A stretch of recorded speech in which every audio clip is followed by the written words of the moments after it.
ورحمة الله وبركاته. الحمد لله رب العالمين، والصلاة والسلام على رسول الله وعلى آله وصحبه أجمعين. أما بعد, ഏറ്റവും ശ്രേഷ്ഠരായ സ്നേഹനിധികളായ എൻ്റെ സഹോദര സഹോദരിമാരെ, സുഹൃത്തുക്കളെ, പല വിഷയങ്ങളും നമ്മൾ കഴിഞ്ഞു പോയ ക്ലാസ്സുകളിലൊക്കെ ചർച്ച ചെയ്തെങ്കിലും ഇന്ന് ലോകത്ത് എവിടെയും ചർച്ച ചെയ്യുന്ന ഒരു വിഷയമാണ് യുദ്ധം എന്ന് പറഞ്ഞത്. യുദ്ധവും സിൽസാൽ അഥവാ ഭൂകമ്പവും മറ്റ് പ്രശ്നോ അധിഷ്ഠിതമായ കാര്യങ്ങളും ഒക്കെ നമ്മൾക്ക് നൽകുന്ന പാഠം എന്താണ് എന്നാണ് ഇന്ന് നമ്മൾക്ക് ചർച്ച ചെയ്യാനുള്ളത്. യുദ്ധങ്ങളെ സംബന്ധിച്ച് ആര് തോൽക്കും, ആര് വിജയിക്കും, അത് സംബന്ധിച്ച് ഒരു പ്രവചനം അതൊന്നും നടത്താൻ ഞാൻ അർഹനല്ല, തയ്യാറുമല്ല. പക്ഷേ നബി സല്ലല്ലാഹു അലൈഹി വസല്ലമ തങ്ങളുടെ പ്രവചനത്തിന്റെ അടിസ്ഥാനത്തിൽ ചില കാര്യങ്ങൾ നമ്മൾക്ക് പറയാവുന്നതാണ്. എന്നാൽ ചില ആളുകൾ മത്സരാധിഷ്ഠിത ബുദ്ധി കൊണ്ട് അതിനെ പല നിലക്കും വ്യാഖ്യാനിക്കുകയും പല നിലക്കും ഇന്ന് പ്രചാരം നടത്തുകയും എൻ്റെ വാക്കുകൾ മുന്നിൽ വരണം എന്നുള്ള ഒരു ചിന്താഗതിയിലും ഇറങ്ങി തിരിച്ച കുറെ ആൾക്കാരുണ്ട്. പക്ഷേ ഇത് നമ്മൾക്ക് നൽകുന്ന പാഠം എന്താണ് എന്നാണ്. ചില ആളുകളുടെ മത്സരാധിഷ്ഠിത ബുദ്ധിയും മേൽക്കോയ്മയും അഹങ്കാരത്തിനും ജനങ്ങളെ വെരിയാടാക്കുന്നു എന്ന് മാത്രമാണ് ഇതിൽ പറയാനുള്ളത്. എല്ലാവർക്കുമില്ല.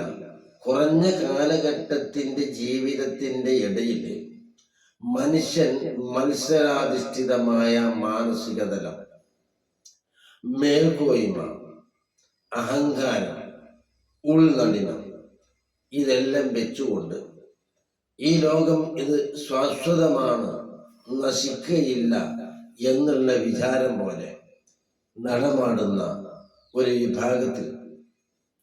വിഭാഗത്തിൽ നിന്നാണ് ഇത്തരം കാര്യങ്ങൾ ഉണ്ടാവുന്നത്. കുറച്ച് ആളുകൾക്ക് വേണ്ടി ഈ ലോകത്തുള്ള ജനങ്ങളെ മുഴുവനും പ്രയാസത്തിലും ബുദ്ധിമുട്ടിലുമാക്കുക, പിഞ്ചോമന മക്കളെ കൊന്നു തള്ളുക, അതുപോലെ തന്നെ ആധിപത്യം സ്ഥാപിക്കാൻ വേണ്ടിയിട്ടുള്ള നെട്ടോട്ടം ഓടുക, പാവങ്ങളും നിരപരാധികളുമായ ആളുകൾ മരിച്ചു വീഴുക. എന്നാൽ ഉദ്ദേശിക്കുന്ന ആളുകളും മേൽക്കോയ്മയും മത്സരാധിഷ്ഠിതവും നടത്തുന്ന ആളുകളും അതുമായി ബന്ധപ്പെട്ട ആളുകളും ഇതിൽ നിന്ന് മുക്തരാണ്.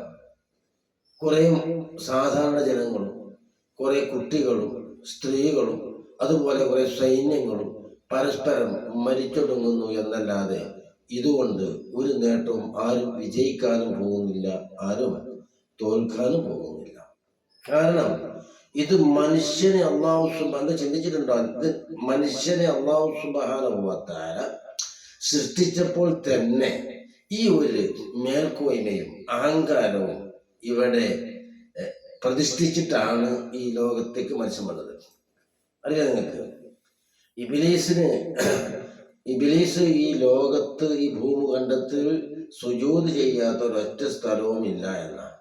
അങ്ങനെ അള്ളാഹുവിലേക്ക് ഈ ഇബ്ലീസിനെ ഉയർത്തിക്കളഞ്ഞു. അവൻ അബുൽ ജിന്ന് എന്ന നാമത്തിലാണ് അറിയപ്പെടുന്നത്, ജിന്നിന്റെ പിതാവ്. അങ്ങനെ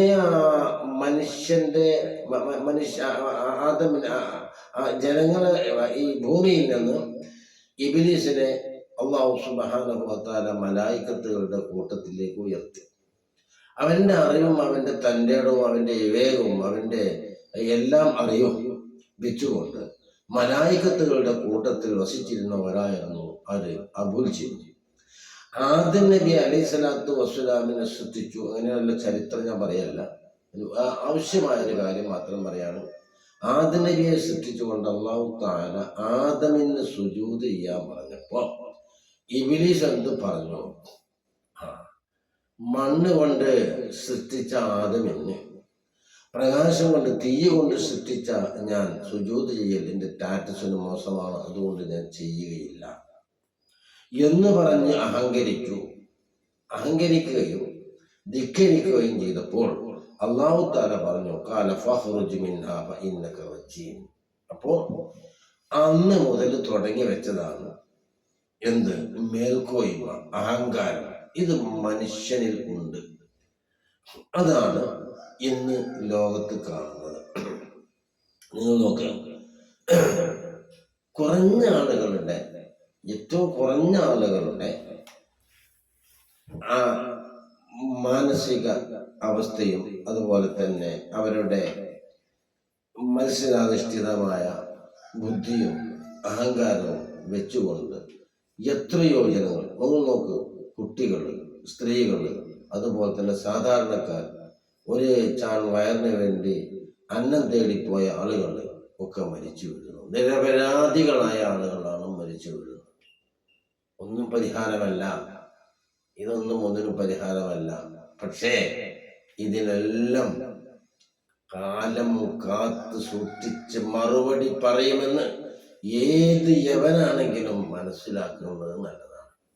ആരായാലും ശരി, ഇവിടെ അള്ളാഹ്ക്ക് ജൂതനെന്നോ നസാറയെന്നോ മജൂസി എന്നോ അല്ലെങ്കിൽ മറ്റ് മുസ്ലിം അല്ലാത്ത അമുസ്ലിമീങ്ങൾ എന്നോ വ്യത്യാസമില്ലാതെ അള്ളാഹുവിൻ്റെ അടിമ, അള്ളാഹുവിൻ്റെ ഇബാദ് എന്ന നിലക്ക് അവൻ ഇവിടെ തീറ്റിപ്പോറ്റുകയും ഒരു നിശ്ചിത സമയപരിധി വരെ അവന് ഇവിടെ ജീവിക്കാനുള്ള സ്വാതന്ത്ര്യവും നൽകിയത് അള്ളയാണ്. അതുകൊണ്ട് അല്ലാഹു സുബ്ഹാനഹു വ തആലയാണ് ഇതിൻ്റെ എല്ലാം സൃഷ്ടാവും ഉടമസ്ഥനും. അതാര് ഇസ്ലാമിനെ ആരെ ഇല്ലാതാക്കാൻ വിചാരിച്ചാലും നടക്കുകയില്ല. ഇന്നാ നഹ്നു നസ്സൽനാ ദിക്റ വ ഇന്നാ ലഹു ലഹാഫിളൂൻ. ശുദ്ധ ഖുർആനെ ഞാൻ അവതരിപ്പിച്ചു, അതിനെ ഞാൻ കാത്തു സൂക്ഷിക്കും. അള്ളാഹ് പറഞ്ഞതാണ്. അതുകൊണ്ട് എല്ലാ നിലക്കുള്ള സംരക്ഷണവും അല്ലാഹു സുബ്ഹാനഹു വ തആല ഇസ്ലാമിനെ രക്ഷിക്കാൻ ഇവിടെ, അല്ലെങ്കിൽ ഖുർആനെ രക്ഷിക്കാൻ ഇവിടെ സംജാതമാക്കും. ഏതുവരെ? അവസാനമായി കൊണ്ട് ലാ ഇലാഹ ഇല്ലല്ലാഹ് മുഹമ്മദ് റസൂലുള്ളാഹി എന്നൊരു മനുഷ്യൻ പറയാതിരിക്കുന്ന കാലത്തോളം ഈ ലോകത്ത് എല്ലാവരെയും അല്ലാഹു സുബ്ഹാനഹു വ തആല ഇവിടെ തീറ്റിപ്പോറ്റും. നിങ്ങൾ നോക്കുക, വിശുദ്ധ ഖുർആനിൽ പല സ്ഥലങ്ങളിലും ഇതിനെ സംബന്ധിച്ചൊക്കെ നമ്മൾക്ക് സൂചന നൽകിയിട്ടുണ്ട്. ظهر الفساد في البر والبحر بما كسبت أيدي الناس ليذيقهم بعض الذي عملوا لعلهم يرجعون. ظهر الفساد في البر والبحر. കരയിലും കടലിലും ഫസാദ് വ്യക്തമായി. ظهر الفساد, കുഴപ്പങ്ങള്, പ്രശ്നങ്ങള് പൊട്ടിപ്പിടർന്നു, അത് വെളിവായി. ഫിൽ ബർരി വൽ ബഹരി, കടലിലും കരയിലും. കടലിലും കരയിലൊക്കെ ഇത് പല വ്യാഖ്യാനങ്ങളും മുഫസ്സിറുകൾ നൽകിയിട്ടുണ്ട്. ബിമാ കസബത്ത് ഐദിന്നാസി, ജനങ്ങളുടെ പ്രവർത്തനത്തിന്റെ കാരണം കൊണ്ട്, ബിമാ ഒരു കാരണം കൊണ്ട്, കസബത്ത് അവർ സമ്പാദിച്ചിരിക്കുന്നു, ഐദിന്നാസി ജനങ്ങളുടെ കരങ്ങളാൽ, ജനങ്ങളുടെ കരങ്ങളാൽ സമ്പാദിച്ച കാരണം കൊണ്ട് സമുദ്രത്തിലും കരയിലും ഫസാദ് വ്യക്തമായി, പൊട്ടിപ്പുറപ്പെട്ടു. യുദ്ധമാകട്ടെ, അല്ലാത്താകട്ടെ, എന്താകട്ടെ, ലിയുദീഖഹും ബഅദല്ലദീ അമിലൂ ലഅല്ലഹും യർജിഊൻ. ലിയുദീഖഹും ബഅദല്ലദീ, ഒരു വിഭാഗം ചില ആളുകളൊക്കെ അതിനെ സംബന്ധിച്ചൊന്ന് അറിയാൻ വേണ്ടി, രുചിച്ചറിയാൻ വേണ്ടി, ലഅല്ലഹും യർജിഊൻ, അവർ അതിൽ നിന്ന് മടങ്ങി വരാൻ വേണ്ടിയിട്ട്, മറ്റുള്ള ആളുകൾക്ക് ഒരു പാഠമാകാൻ വേണ്ടിയിട്ട്. ബഅദല്ലദീ അമിലൂ ലഅല്ലഹും യർജിഊൻ, കുറച്ചാളുകൾ അങ്ങനെ പ്രവർത്തിച്ചതിന്റെ അനന്തരഫലമായി ഈ കടലിലും കരയിലും സമുദ്രത്തിലെ കരയിലും ഫസാദുകൾ പൊട്ടി പുറപ്പെട്ടു. അത് എന്തിനു വേണ്ടി? അത് തങ്ങൾ തന്നെ തങ്ങളുടെ കരങ്ങളെ കൊണ്ടുണ്ടാക്കിയതാണ്. അസ്ബാബിന്റെ ഇൽമുകളെ കൊണ്ട് മനുഷ്യൻ കണ്ടുപിടിച്ച ആയുധങ്ങൾ ഉപയോഗിച്ചുകൊണ്ട് നശിപ്പിക്കുന്നു എന്ന് മാത്രം. അപ്പോൾ അത് അല്ലാഹു സുബ്ഹാനഹു വ തആല നമ്മൾക്ക് നൽകുന്ന ഒരു പാഠമാണ്.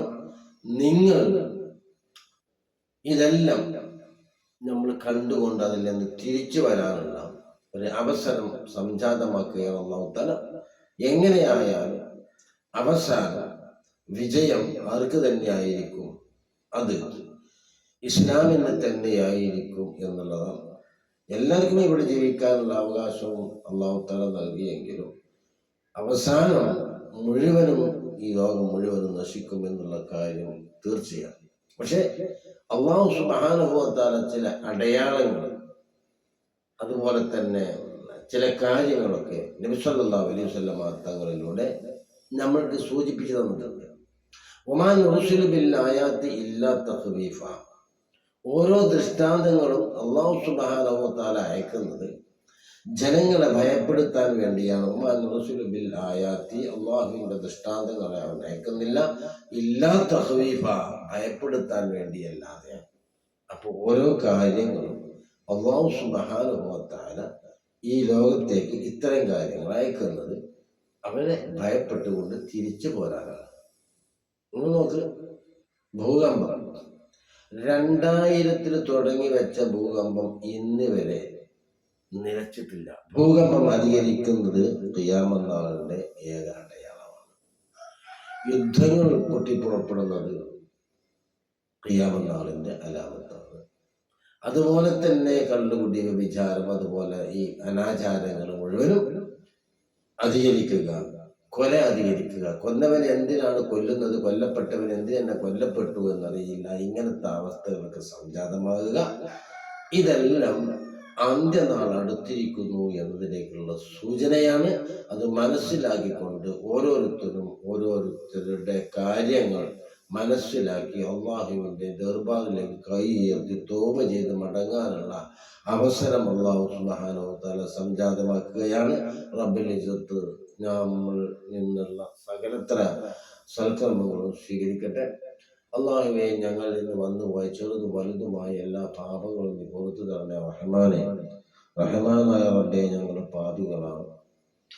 ഞങ്ങൾ അറിഞ്ഞും അറിയാതെയും ഒരുപാട് പാപങ്ങൾ ചെയ്തിട്ടുണ്ട്, തെറ്റുകുറ്റങ്ങൾ ചെയ്തിട്ടുണ്ട്. അതെല്ലാം നിനക്കറിയാം റഹ്മാനെ. ആളുകളെ മറച്ചു വെച്ചാലും എവിടെ പോയി ചെയ്താലും നീ അത് കാണുന്നവരും അറിയുന്നവരുമാണ്. അതുകൊണ്ട് ഞങ്ങളുടെ എല്ലാ പാപങ്ങളും നീ പുറത്തു തരണേ റഹ്മാനെ. റഹ്മാനായ റബ്ബേ, ഞങ്ങളുടെ രോഗങ്ങൾ നീ ശിഫ നൽകണേ റഹ്മാനെ. നിന്റെ കടുത്ത ബലാഗുകളെ കൊണ്ട് ഞങ്ങളെ പരീക്ഷിക്കല്ല റഹ്മാനെ. ഞങ്ങളുടെ അഹിലും മാലിലും നീ ബർക്കത്ത് നൽകണേ റഹ്മാനെ. റഹ്മാനായ റബ്ബേ, മരിക്കുന്ന സന്ദർഭത്തിൽ ലാ ഇലാഹ ഇല്ലല്ലാഹ് മരിക്കുന്ന മുത്തഖീങ്ങൾ ഉൾപ്പെടുത്തണേ റഹ്മാനെ. റഹ്മാനായ റബ്ബേ, ഞങ്ങളിൽ നിന്ന് മരിച്ചുപോയ നിരവധി ആളുകളുണ്ട്. അവർക്കെല്ലാം നീ മഗ്ഫിറത്തും റഹ്മത്തും നൽകണേ റഹ്മാനെ. അല്ലാഹുവേ, നാളെ ജന്നാത്തുൽ ഫിർദൗസിൽ അവരെയും ഞങ്ങളെയും നീ ഒരുമിച്ച് കൂട്ടി അനുഗ്രഹിക്കണേ റഹ്മാനെ. ബിറഹ്മതിക യാ അർഹമർ റഹീമീൻ. അസ്സലാമു അലൈക്കും വറഹ്മത്തുള്ളാഹി